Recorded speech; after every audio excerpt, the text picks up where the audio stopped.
Saka na nakalapit ang mga sundalong Pinoy sa kalakalawang na BRP Sierra Madre na sinalubong ng mga tropang makahaba na naman ang buhok sa tagal ng nakadestino doon.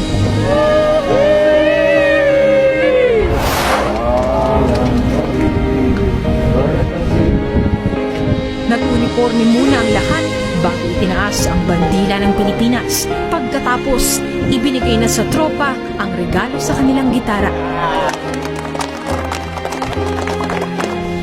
Kahit pinaliligiran ang BRP Sierra Madre ng mga barko ng China, napuno ang lumang barko ng Pilipinas ng masayang kantahan.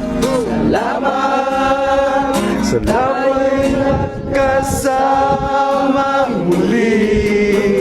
Simpleng gitara, hindi magpapanalo ng gera, pero kayang pumatay ng inip. Malaking bagay na rin sa mga maiiwan dito sa Ayungin Shoal, na mas madalas kalaban ng lungkot. Kahit tamis ng ating samahan sa tungkol at kaligayahan. Shara Zambrano, ABS-CBN News.